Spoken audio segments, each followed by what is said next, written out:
Olá, sou Magna Lima, médica veterinária e professora da Univiçosa.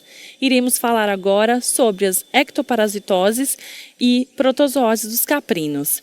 Essa aula tem como objetivo falar sobre as ectoparasitoses, piolhos, sarnas, dos caprinos, apresentar todas essas protozooses, métodos de controle, diagnóstico, tratamento, além de falar também sobre os principais protozoários dos caprinos, enfatizando aí o tratamento, o diagnóstico e as medidas de controle. Iremos falar sobre as endo- e ectoparasitoses. Os caprinos, embora sejam considerados animais bastante rústicos, são animais que são bem sensíveis, principalmente às verminoses, São animais que têm alguns vermes que são altamente específicos, na maioria das vezes, principalmente os ectoparasitas. São animais que têm, isso gera bastante prejuízo na cadeia produtiva, São animais que são criados, foram criados, quando nômades, mais extensivo, porém, quando criamos o animal em sistemas mais intensivos, principalmente, ou mesmo em piquetes, eles são, em taxa de lotações inadequadas, temos bastante problemas com as verminoses. Esses animais, eles vão sendo criados muitas vezes, e superlotados, e aí esses animais ficam em situações que muitas vezes a gente tem muito problema por conta principalmente do manejo inadequado. Os gastos com as verminoses é estimado aí pela Associação de Produtores de mais de 12 milhões por ano só de gastos com medicamentos, vermífugos para caprinos, somente de caprinos. E forma de controle principal e tratamento é somente a utilização de vermífugos. Isso tem pressionado e aumentado as questões aí, principalmente de resistência antiparasitária. Tem crescido cada vez mais, o mercado que mais cresce é a venda de vermífugos, medicamentos antiparasitários.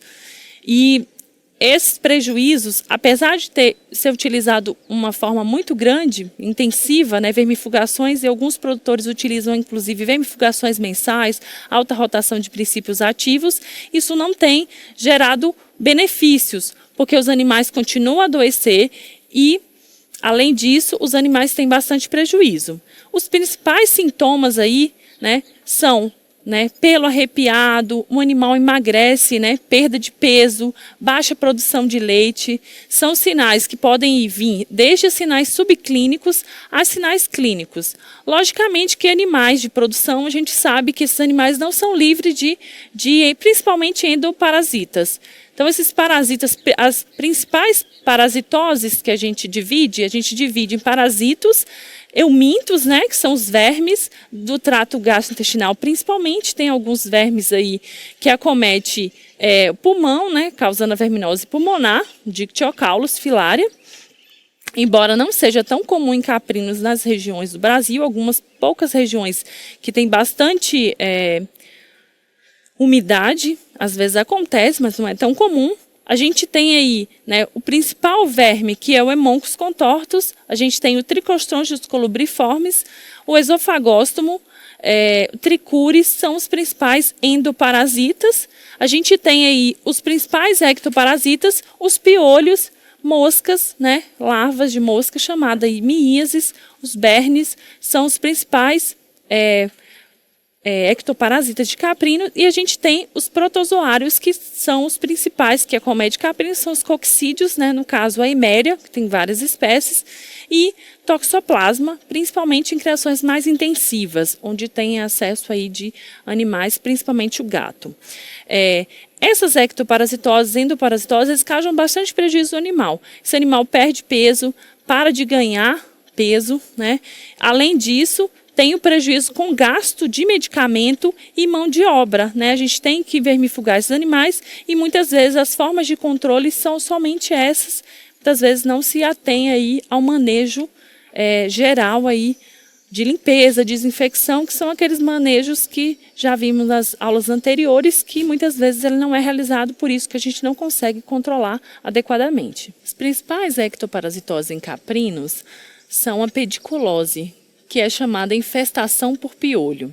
A infestação a gente tem quando temos parasitos, né, fora do corpo do animal, na pele e pelo.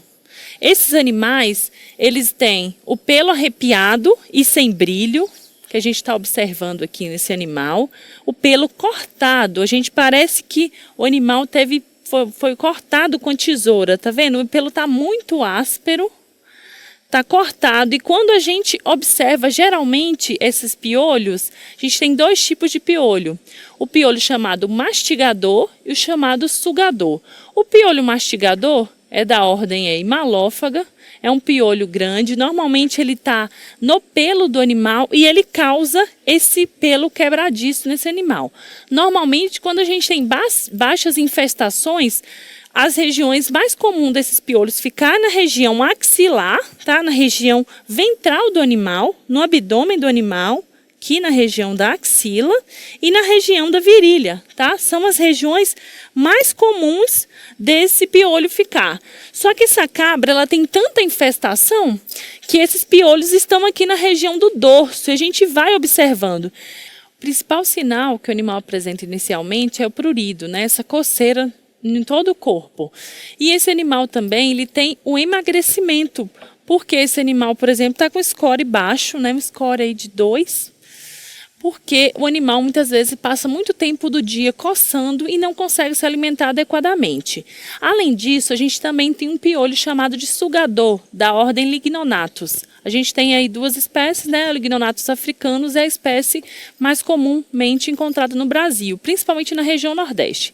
A pediculose, ela é uma enfermidade de pouca, assim, é dada pouca importância a essa enfermidade, mas é uma enfermidade que causa muito prejuízo animal. No caso aí o Lignonatus, essa espécie, né, Lignonatus africanos e outros Lignonatus, ele causa no animal anemia em grande quantidade, porque ele fica aqui na região da pele do animal. Então, ele não vai ficar aqui na região do pelo, e sim na região da pele do animal.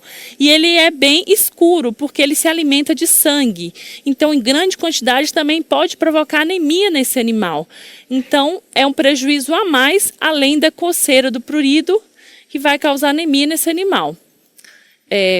Então, são os problemas da pediculose. Para o tratamento e controle, o piolho é um animal, né, um parasita que fica pouco tempo no ambiente. Então, normalmente, a forma de controle não passa de 29 dias no ambiente, então é facilmente controlável. Somente aqui a gente pode tratar com medicamentos Puron, onde a gente coloca aqui medicamentos à base de cipermetrina, geralmente fipronil, cipermetrina, que a gente passa aqui no dorso do animal. A gente pode oferecer banhos, né, que normalmente a gente não utiliza pelo trabalho e pouca eficiência. Tem uma boa eficiência, porém dá muito trabalho, dá muita mão de obra. Geralmente a gente passa o Puron aqui e resolve.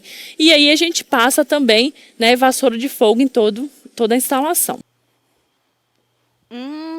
Calma aí, veterinário. Não podemos continuar passando esse vídeo por aqui, por causa do conteúdo, né? Mas quer assistir essa aula completa? É só fazer o cadastro aqui, ó, no VET Profissional.